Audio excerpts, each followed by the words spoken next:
All right. Well, this is week 5, church history in plain language. This is the church history class, our last installment of 5 sections, the first 2 being in 1 week and then the rest following on from there.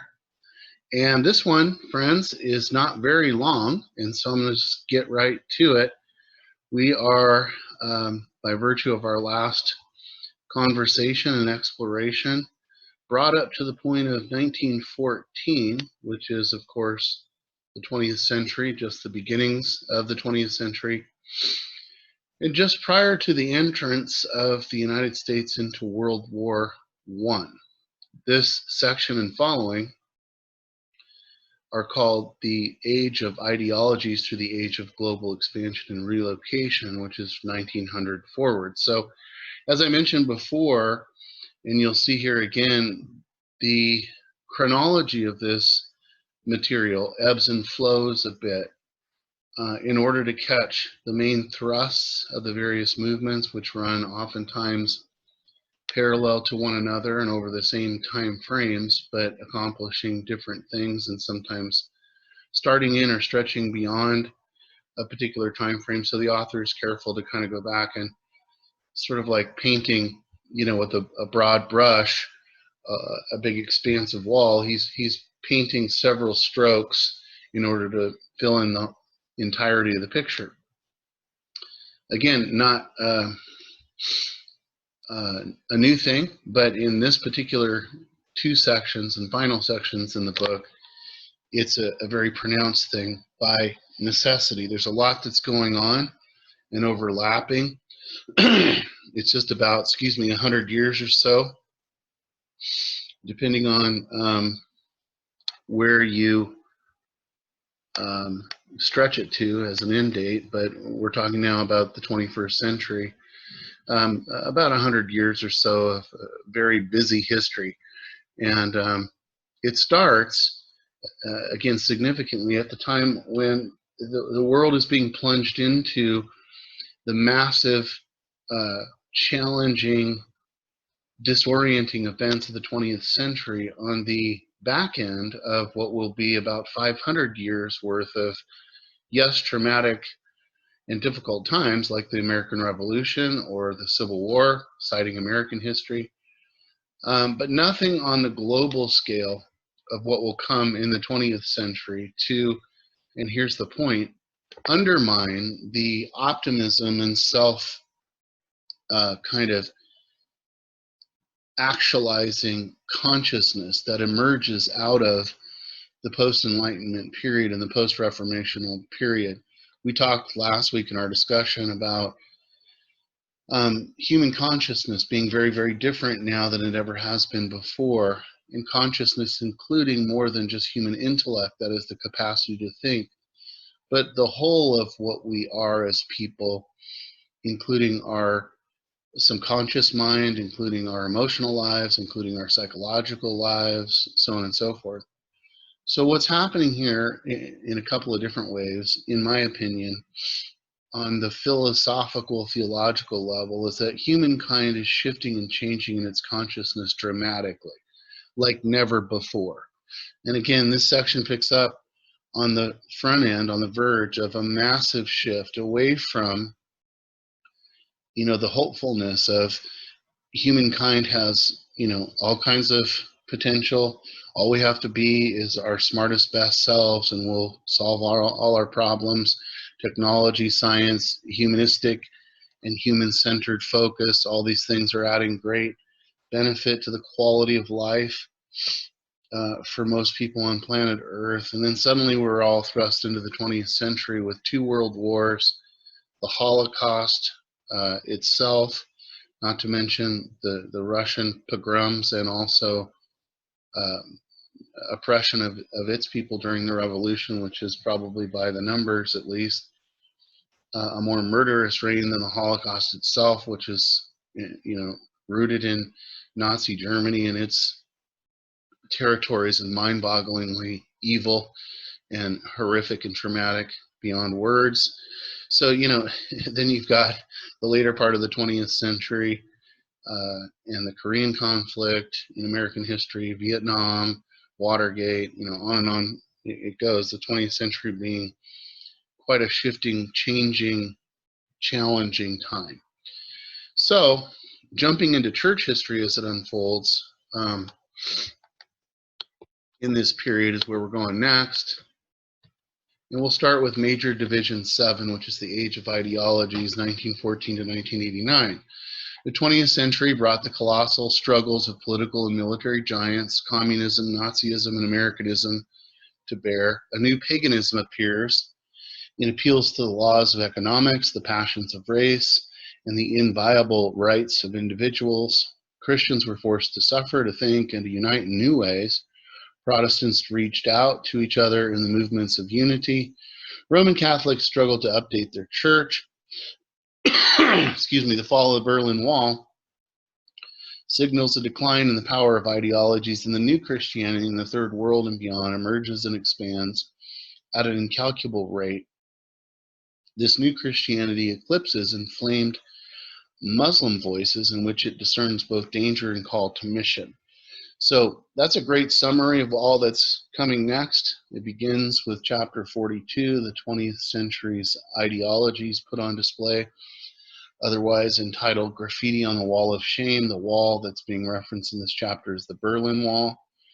And it's a, I think, accurate image that the author uses to describe Christianity and its witness as one more set of graffiti on this wall of ideology, meaning that the world's view of the Christian message diminishes somewhat in its, sort of life-changing, universe-defining past impact, and begins in its secular mindset in the West to relegate Christianity to just one more set of choices. So the question in this chapter becomes choices, that is to say, that you can make to live your life.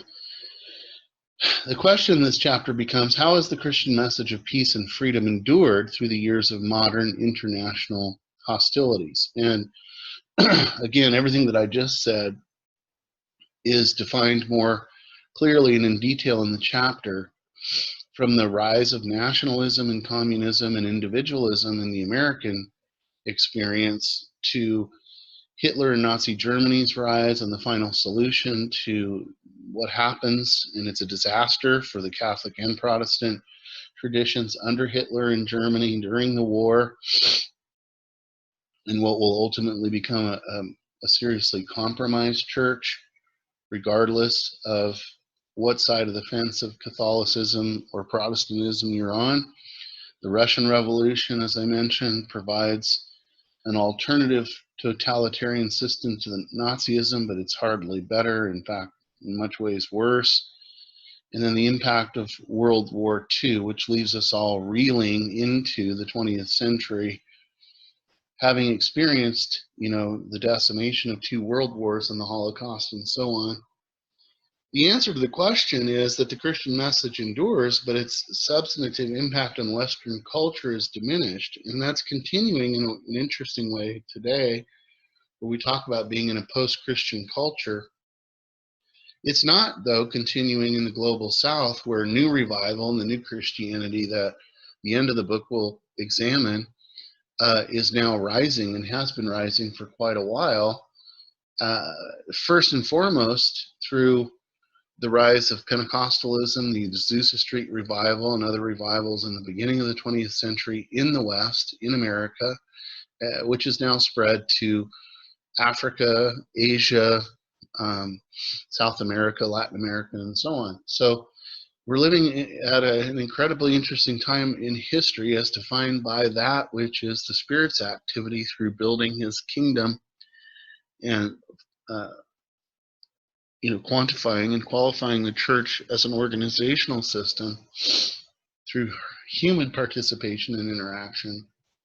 But the center of gravity for the faith, ironically, is slowly but surely moving away from the American experience and onto a more global experience. So that's where we're headed in the next few chapters. In chapter 43, There's a thorough discussion of the American experience first, of course, because that's what happens first. The Rootless Immigrants in a Sick Society is the title.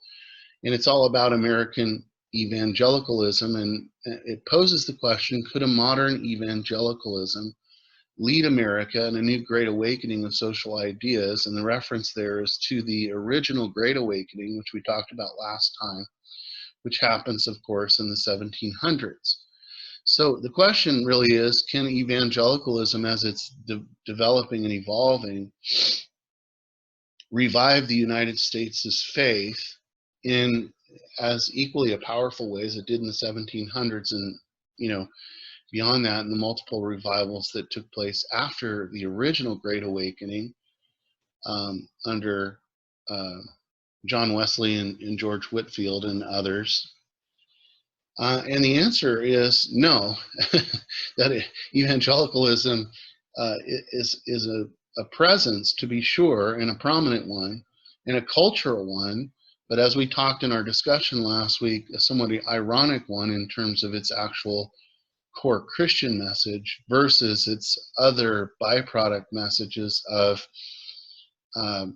consumerism, materialism, political activity, and so on. So this chapter really begins to open up more modern experiences of the American evangelical thing, down the center of which Pentecostal and charismatic experience is pouring, which is an interesting dichotomy. You've got evangelicalism, classically speaking, kind of dying, a multiplicity of deaths, and in the center of that is this new wave of Christianity, which now transcends the American experience ultimately in our time and is moving through the global South like a wildfire, and it was born here. So it's very interesting stuff going on, but the key points here is that the return to old-time religion is looked for in the modern evangelical experience. Fundamentalism rises as a kind of ideological holiness crusade to provide one way of trying to sort of give Christians in America, Protestant Christians in America, a way to entrench themselves in their hard-won ideals, short of transforming the culture, but hanging on to what makes them distinctive. The author uses William Jennings Bryan, symbol of change, as kind of an embodiment of what happens with evangelicalism, and I think that's a useful illustration if you want to look at that and study the details. It's a very interesting profile of a prominent American evangelical who is largely misunderstood and misperceived. And you could argue that that's the same thing that happens to the evangelical movement as a whole, which he does in the book. But the renewal of evangelical Christianity with Billy Graham and the sort of second half of the 20th century movers and shakers really provides a context for a much bigger thing, which is the Pentecostal charismatic movement. Because ultimately, as we're seeing even in our own time and have talked about it, the American evangelical experience as a classical, sort of broad and universal Protestant Christian expression leaves a lot to be desired in terms of its ultimate transformation of the culture itself. There's a great book I would recommend to you if you're interested in the culture wars and cultural studies and how American Christianity has and hasn't transformed the culture. It's called The Change the World by James Davison Hunter. I'll talk about it also in our last discussion. It's probably a book that every Christian leader should read at one point or another. It's a cultural examination from a guy who's a specialist in the field from the University of Virginia in how, really the American evangelical experience falls short of what its potential seems to be, birthed as it is in the Great Awakening, for ultimate shift and change and transformation of the culture in the 20th and early 21st century. The answer to the question then becomes the modern evangelical movement is a highly visible one today, but the transformational promise of the cause ultimately has made little impact long term. And we'll talk more about that. But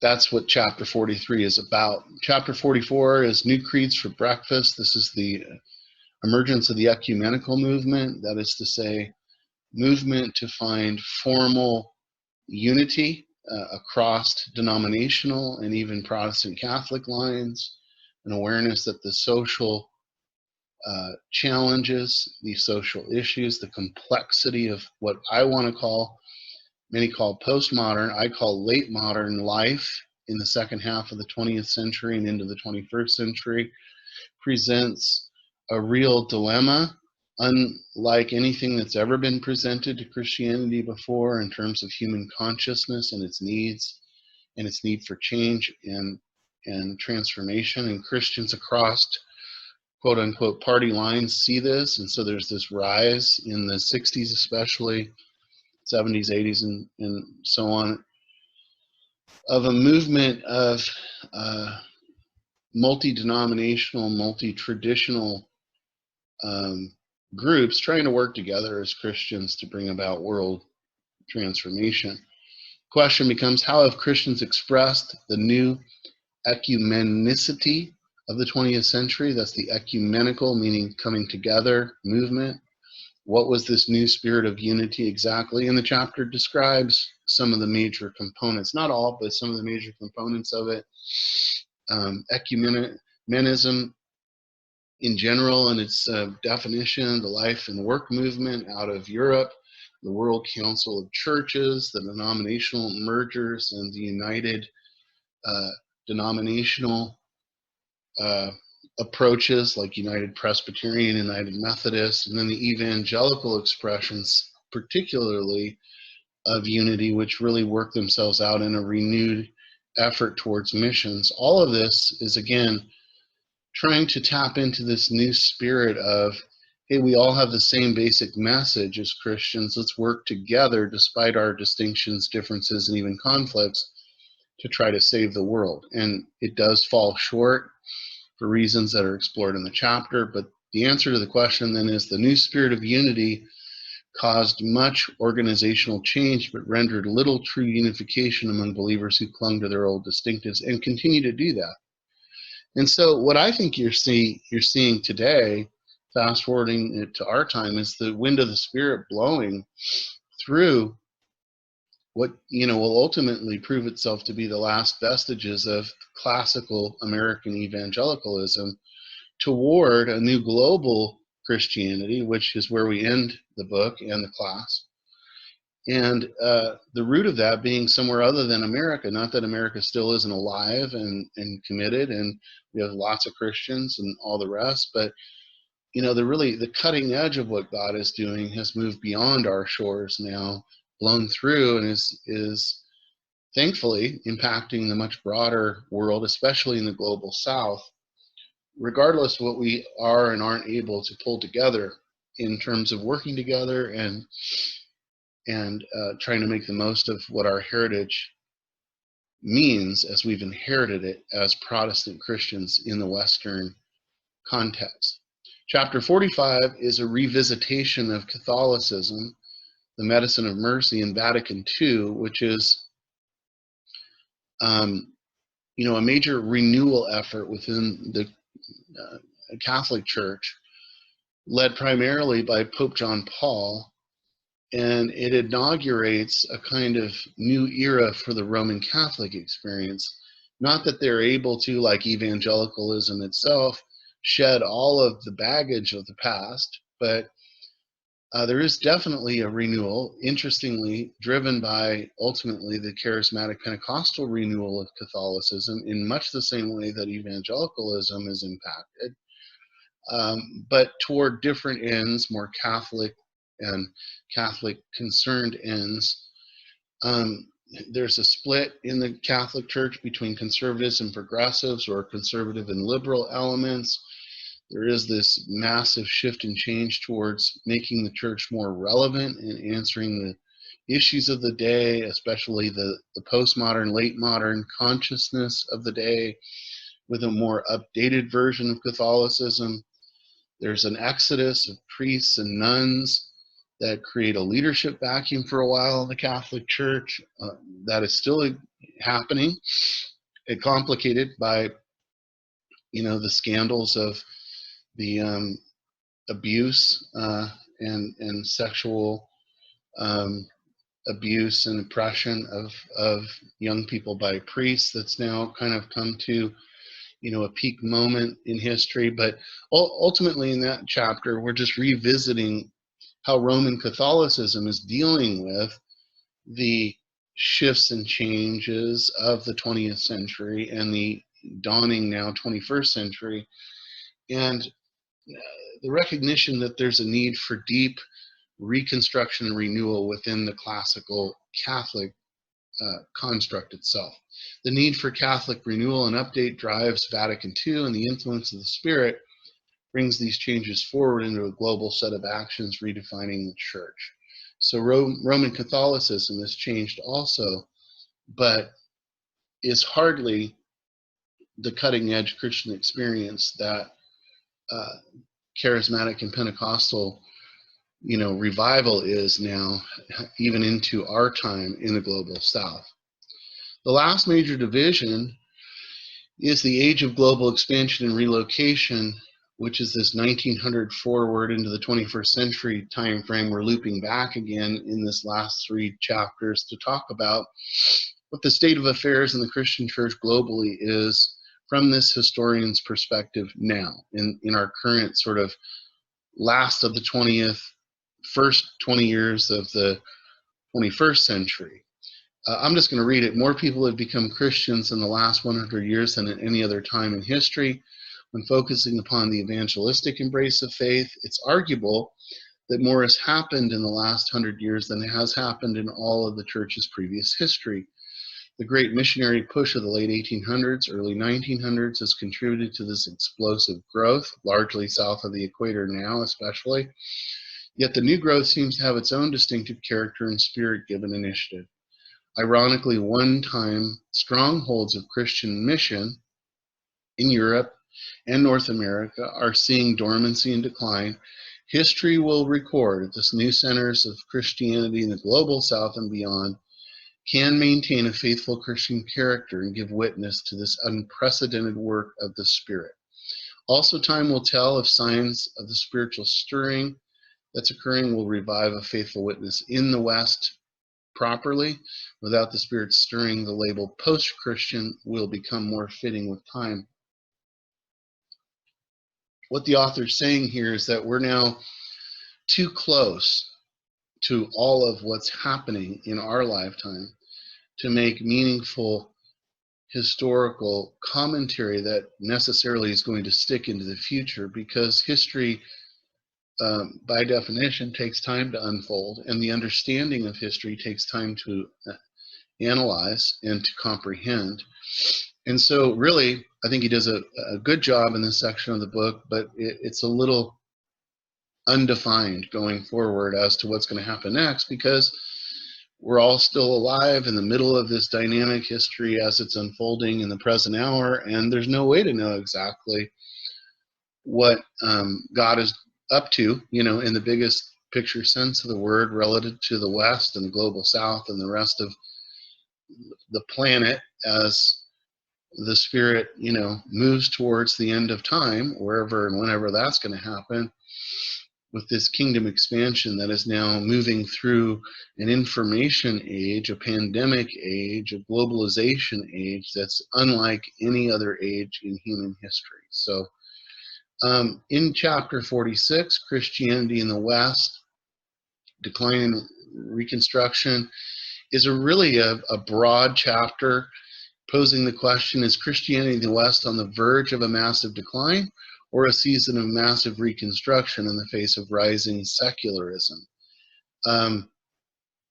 Difficult chapter, really important, but a lot of information and a lot of analysis about huge issues like secularization, the decline of the church in the West, evangelical responses to that decline, the culture wars, what I would describe, the author doesn't overtly describe it this way, but the crumbling of American evangelical experience in the classical sense, the ongoing struggle in our complex and broken culture to actually see transformation and discipleship happen. And then, sort of at the end of the chapter, there's this idea that we're not sure what's happening with Christianity in the American experience. Is it crumbling? Is it reconstituting itself? Is the skeleton of Catholicism and Protestantism, especially as it's found in American evangelicalism, still rugged enough to take on another, sort of reconstituted era of life, or is it just falling apart? It's all very big picture stuff, and ultimately at the end of the chapter, the answer is that there is no answer. We're still waiting for it all to unfold. The next two and last formal chapters in the book go to what I think is a very helpful but incomplete picture of describing this new Christianity that we've been pointing toward, asking the question in chapter 47, The Shift to the Global South, what is the new Christianity? And like I said, he does a good job, particularly focusing on the Pentecostal charismatic experience, how that's translated across boundaries to the global South, countries that we mentioned, how all of that has been imprinted and stamped by the Western missionary ventures of the last few hundred years, but how that has now taken on a new character, in many ways translating what currently is popular in the United States, for instance, the megachurch movement and other movements that are common to our experience, but are new and newly introduced to the global South, to Latin America, to Africa, to places like that. And what all is happening with the structure of organized Christianity in those places that we would consider to be largely, quote unquote, third world countries. There's obviously a focus on the vibrancy of the Bible, the translations of the Bible now more numerous than ever in human history, all told. The gospel and its appeal to social justice issues and the hungry and poverty and economic equality and all the rest. And worship as a musical expression, worship as a whole-bodied life experience, worship itself becoming a kind of huge dimension of Christian consciousness in this new Christianity that is take on, its musical flavor and qualities, to be sure, with the eruption of all kinds of new, Christian music, the Christian music industry, both in the United States and globally, and so on and so forth. But, transcending that even into life seen as an act of worship in conjunction with mission as being sort of the two big, realms of what it means to be a Christian today, answering that ever-present question that I was telling you about, and we were discussing in previous sessions and discussion times, what does it mean to actually live a life faithful to Christ once you've come to believe and trust in him, is really the ultimate question of the world in our time. In a cultural and consciousness landscape as complex, as fractured, and as crazy,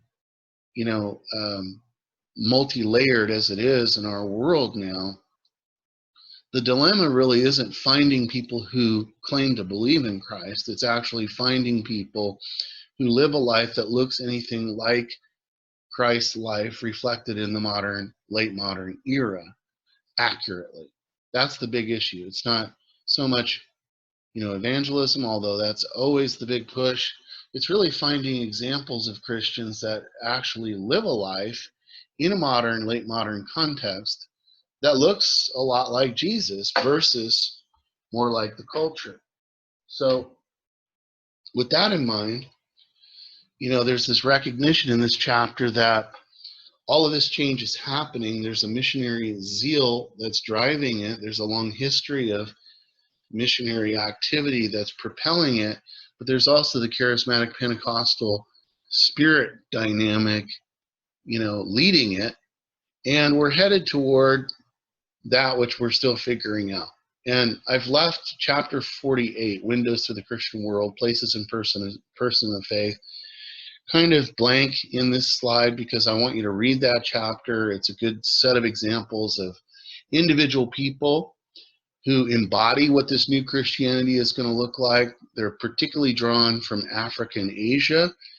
Not sure why we didn't go to South America, but at any rate, you're seeing leadership rise, you're seeing communities rise, you're seeing, thankfully, in some ways, non-American experiences rising in worship and commitment to Christ, in service to God across the globe, driven by a dynamic, charismatic Pentecostal element that are like but unlike the American evangelical Protestant experience, meaning that in this context of globalization, which is really Americanization writ large, to put it in my words, that is to say, the exportation of the American sort of consciousness across the globe.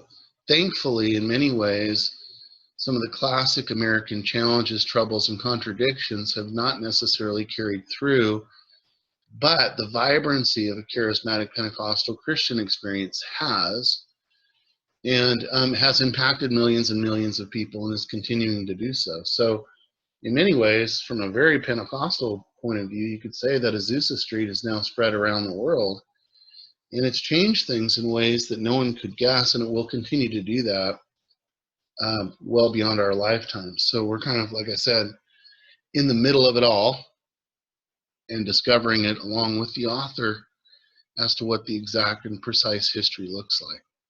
I would point you at this point to this epilogue section in the book that is written by Bruce Shelley, who's the author. It starts on page 515. And I would just kind of end with this, that section, which is only, like 6-7 pages long, is, like the first two chapters of the book, a great summary of church history. The first two chapters of the book, if you remember, were great summaries, useful, short, but detailed summaries of the life and ministry of Jesus in the Gospels, chapter 1, chapter 2, the book of Acts. Wisely, he kind of ends, this author, in the same way, recapping and summarizing church history in very much the same style that he used in those first two chapters. And so if you're looking for a sort of thumbnail sketch for people that you're ministering to, people you're discipling, people you're working with, yourself, your own reference, 5-6 pages of detailed but comprehensive church history in a nutshell type writing, the epilogue could definitely serve you in that regard. And as a useful, sort of primer for yourself, especially if you're a teacher or preacher, but also as a reference, chapters 1 and 2 and the epilogue in this book are worth the price of the whole book. The rest of the book is excellent too, but if all you take from this class is chapters 1 and 2 and the epilogue, you've gotten huge help in summarization of some of the most important periods of the development of the church from the very beginning to the overall leading into the 20th century. Again, in a very nutshell kind of a way, without losing or reducing, like we talked about in our discussion, things down to a point where you're not being, as fully accurate as you could be in depicting what you're trying to describe. So I would point to the epilogue as, again, a useful ministry tool and a useful study tool for yourself, and very much useful content material for drawing away, pulling out of this class for your everyday life. Okay? That's the end of our 5 weeks together in church history. A lot of information, long period of time, a couple thousand plus years of developing kingdom activity in the formation and all of its glory and gory aspects, Catholic, Protestant, otherwise, in the West. And I hope you've enjoyed it, and I hope that the brief but important summary is helpful to you in the long term as you go on from here in this class into your ministries in whatever ways God leads you. So God bless you, and thanks for paying attention and being a part of this. And we will see you in our last discussion coming this next Thursday.